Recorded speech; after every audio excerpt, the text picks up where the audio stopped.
old chair circle blues. When I see the circles out, I get glum, there is no doubt. Got me the old chair circle blues. When I see chairs in a round, that's when I start to panic. Flap me hands all in the air, the doctor says I'm manic. Oh no, it's not right, association every night. Got me the old chair circle blues. Hello and welcome to Not the Chair Circle, the antidote to group therapy. Episode 4, Series 4.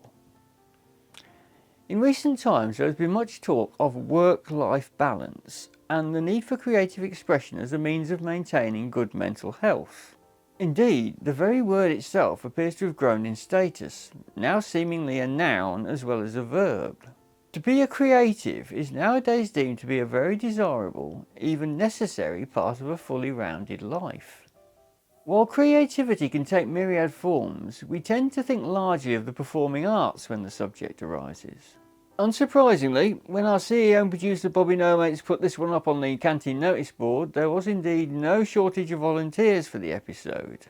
Bobby himself, CEO, producer, fashionista, influencer and the country's leading heavy metal xylophonist, magnanimously stood down from taking centre stage on this one, not wanting to outshine the others with his, I'm quoting here, plethora of multimedia talents. He decided alternatively to concentrate on the lesser contributors of the show and also to focus instead on what is arguably the greatest outlet for creativity today, the phenomena that is social media. One criticism of social media and its creative contributors is that the work-life balance becomes somewhat blurred when the amateur channels are used as platforms for capitalist endeavours. Should there be a separation of church and state, so to speak, with the creatives creating and the platform's owners generating the revenue? Is it, as 10cc had it in their 1975 hit, a case of art for art's sake, money for God's sake? With this in mind, Bobby decided that it was time to tackle a rogue element here within Not the Chair Circle itself.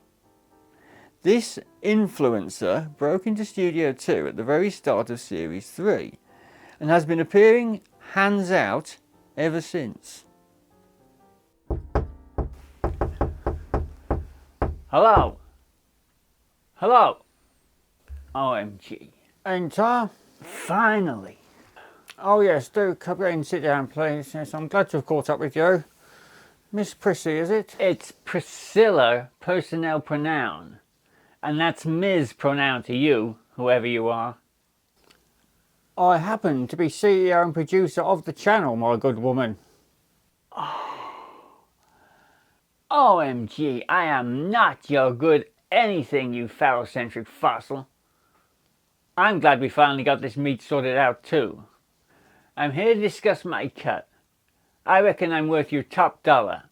And I need the proper exploitation for my merch. Since Pops got me that sweatshop for my birthday, I can't move for hoodies in the penthouse. Hey, hoodies in the penthouse. Sounds like a rap. Brittany, get me Spotify. It is well known that we are a non-profit organisation whose primary function is to raise awareness of circulophobia. Shall I what now? Is that even a thing? The creative element of the programme provide their services completely free of cost. You're breaking my heart. There are no cuts or merch. Quite frankly, I find your consumerist attitude most distasteful. Creative element? What, that dumbass Shaggy and a bunch of clapped out vaudeville acts? While I am the first to acknowledge that Shaggy has his shortcomings, his contributions to the overall running of the channel have proved very useful. He is a sincere and loyal member of the team and prepared to assist in any way he can. I fail to see what benefits you have brought since your unannounced arrival. OMG! What haven't I brought? I happen to be a sociopathic healer and bliss coach, not to mention influencer and one of the importante. I have a following.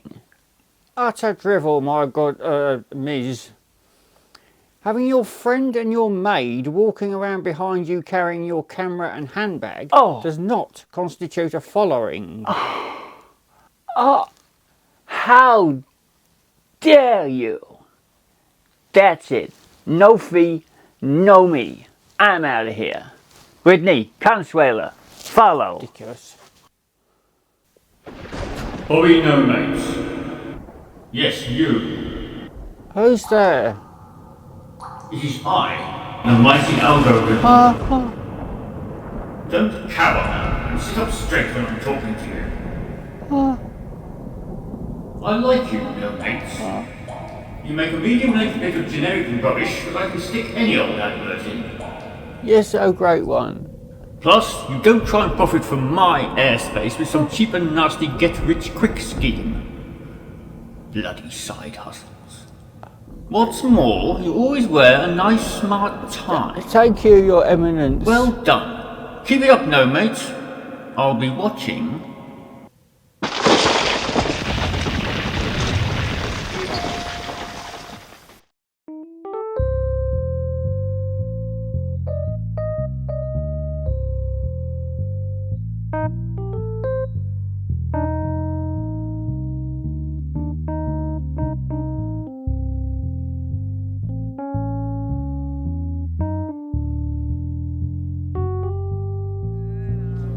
Yeah, I know one. Hello, viewers. This is called appreciation. Auntie, did you feel no pain falling from that willow tree? Could you do it, please, again? 'Cause my friend here didn't see. Well, really. Yeah, quite like that. Michael? Michael? Come in. Oh, yeah, hi, boss. Come in, have a seat. Are you okay? You look a bit shaky. Yes, I am. Have you seen Dr. Roberts? Well, no, but if you need a chat, that's sort of my speciality. Tea? No, not right now, thank you. Something very odd just happened. I was interviewing that rather unpleasant woman, the loud one. After she went, I think I had a hallucination. Wow. Do go on. I heard this booming voice. And then I saw it at him. It was the mighty algorithm. The mighty algorithm? I know it seems odd, but he announced himself. I could see him quite clearly. He addressed me by name. I think I'm losing my mind. Whoa, boss. Let's not be hasty. A man in your position has a lot on his mind. A bit of stress is inevitable. I don't wish to denigrate the good doctor in any way, but if I were you, I would not want to be saying that in front of Robert. Remember what happened last time? What did the mighty algorithm actually say? Well, actually, he was very complimentary. He seemed to like the show and he approved of my apparel. Well, boss, I'd say you have nothing to worry about. A creative like yourself has a powerful imagination, and everyone here knows how seriously you take your positions as both CEO and producer here at Not the Chair Circle. I would say you had a bit of a waking dream, brought on by the pressure of work. No need to give yourself further unnecessary stress by telling anybody. People don't always understand the artistic temperament, and you may get labelled in some unhelpful way. The fact is that it was all good news. It was just your subconscious, I think, letting you know that you're doing a grand job, which you are, if I may agree with it. Thank you, Michael. Yes, I think you're probably right. I am under a great deal of pressure and it would not do to worry the team. Not when I am at the helm, so to speak. Thank you, Michael. You've been very helpful. I trust I can rely on your discretion in this matter. Naturally, boss. Glad to be of assistance. Bye. Okay. Mike Gobshite. Algie, how's it going? Great. Thanks for that, Mike. I didn't realise you'd freak out like that. No problem. Tea? Now, regular viewers of Not the Chair Circle will know that we operate under one tacit intention. We aim to try and keep folks from having unwarranted trips to the Basket Weavers Hotel. There is, however, one member of the team for whom that very establishment represents work-life balance. I refer, of course, to our very own resident clinical psychologist, Dr. Robert Roberts. Tonight he will be giving his professional opinion as to the value of creativity in the maintenance of good health through his own expressive vehicle, Out of My Mind.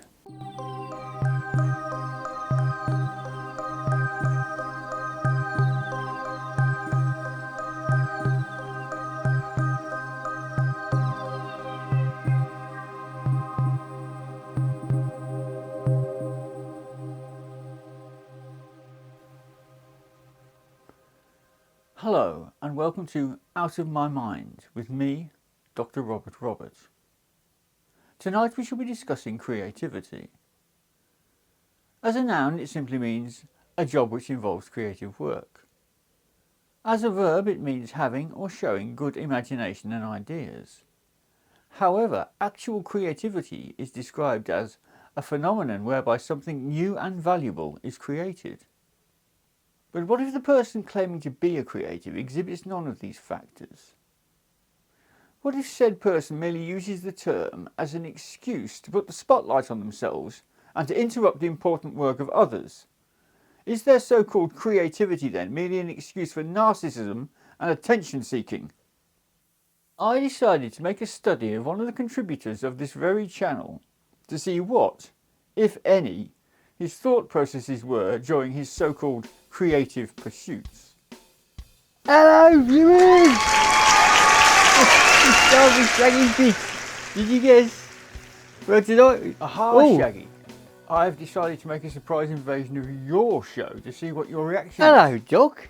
What do you think of that? It's Dr. Robert, ladies and gentlemen. Give him a hand. Come on, you can do better than that. How's it going, Doc? Doesn't my presence here bother you? Aren't you perturbed by having your creative flow interrupted by an unwanted intruder? Now who'd get upset by a little thing like that? You'd have to be a right uptight egomaniac, wouldn't you? Creative flow? That sounds a bit grand. I'll just make it up as I go along. I tell you what though, Doc, you could do us a favour. Do you want to help me do a joke? You want the Doc to do a joke with me, don't you, viewers? Come on, Doc, come over here. Stand here, stand here. Yeah, face the good people. It's easy. I ask you a question, and you say, I don't know, Shaggy. And then repeat the question. I don't know. Don't be shy, you're a bored straight mate. Okay, yes. Okay. I say, Doctor, how many psychiatrists does it take to change a light bulb? I don't know, Shaggy. How many psychiatrists does it take to change a light bulb? Only one, but the light bulb has really got to want to change.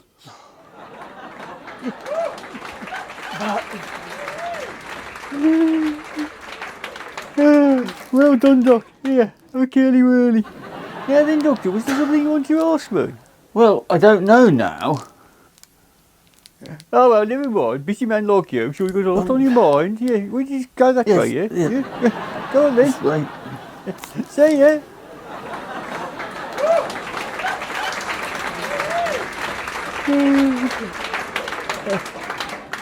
And now on to tonight's topic. The acceptable face of psychoanalysis today.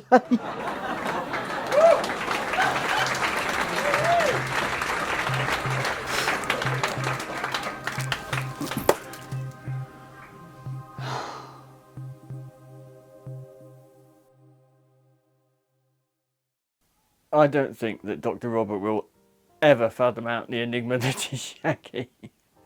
His broad appeal, his effortless creativity, or his complete lack of concern for the psychiatric profession's opinion.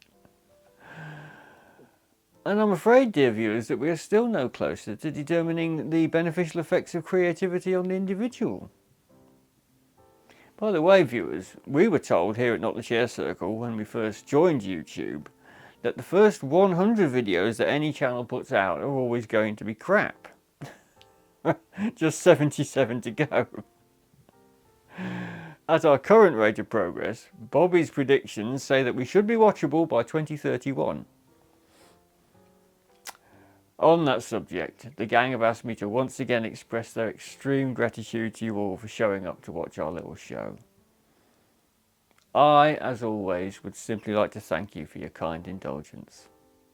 Perhaps we should now look into another avenue of artistic expression. What then of Terpsichorean muse? We here at Not the Chair Circle boast more than our fair share of musical contributors, not to mention a TV professional who is also, quite coincidentally, an investigative journalist and amateur rock historian of some renown. We turn the question over to Mike Gobshite, chat show host extraordinaire and creator of his own quintessential popular music slot.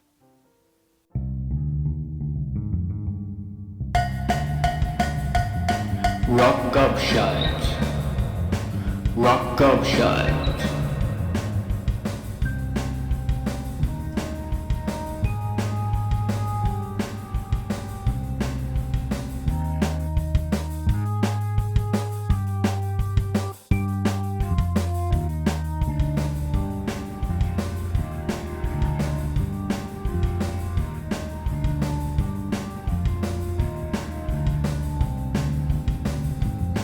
Rock Gobshite.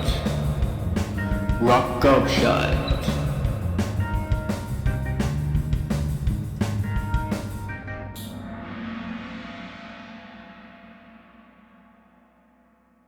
Hi, good evening and welcome to the second edition of Rock Gobshite with me, Mike Gobshite. Tonight I'm at my own personal idea of paradise, the Rubatos Retreat. This is the band's personal studio where they retire to make the magic. And here we are. Myself and a small selected group from the Rock Gobshite audience have actually been allowed inside the hallowed halls of the Rubatos Retreat. We are about to witness one of their famous brainstorming sessions.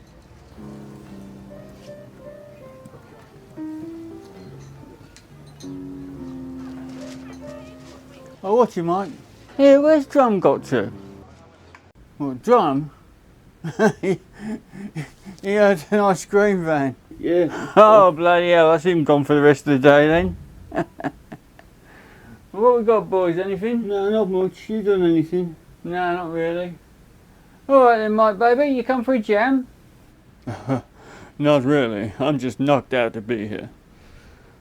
I try my best, but I'm not really musical. It's never held Benny back. Oi, cheeky sod. Anyway, that's what you think. I've been working on something this morning. Come on then. Let's Here. Ah.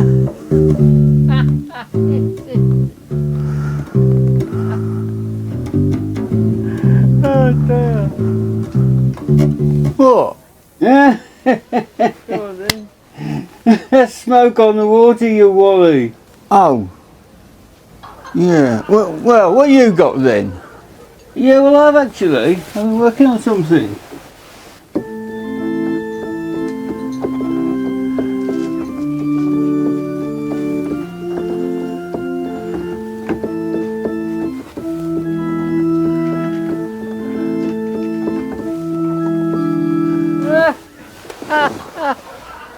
Oh, brilliant. Hey, Stable. I've got Alan Price on the line. He wants his riff back. Oh, yeah. Sorry, lads. In that case, I've got nothing. So, tell me, Space. Yes, my baby. What do you and the band do when inspiration just won't come? Ah, now you've hit the nail right on the head there, Mike, baby. Inspiration. Great word, that. If you can't think of something to do something that was inspired by something else. Yeah. It's alright as long as you don't get caught. Hey, Stable, well, what's that classic that Dorian always does at the end of his set? Oh, I know the one you mean. Well, it'll be out of copyright anyway. It's not very rock and roll though. Yeah, I know, but think of the look on his face if we do it before he goes on and knacker his finale. We could jazz it up a bit. Benzodrine, straight 12 bar in pianist choice C. Stable, give it a bit of the old Oochie Coochie Man at the start. Yeah. Yeah, right. Stand back, Mike. This could get hairy. Bring it in, boys. Well, I've been a wild rover for many's a year, and I've spent all my money on whiskey and beer. But now I'm returning with gold in great store. Never gonna play a wild rover no more. It's no, nay, never. No, never, no more. Will I play a wild rover? No, never, no more.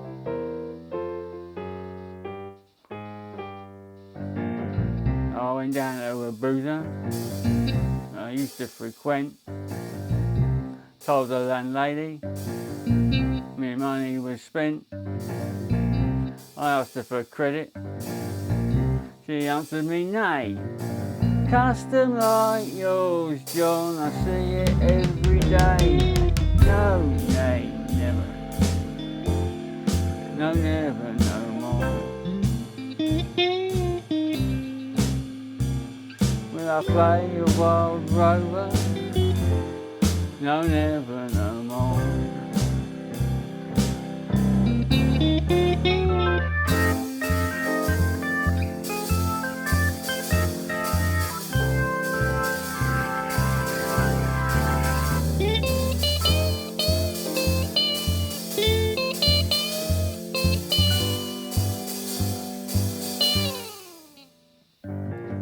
I bought that from my pockets, 10 sovereigns bright, and the landlady's eyes open wide in delight. She said I got whiskey and wine the best.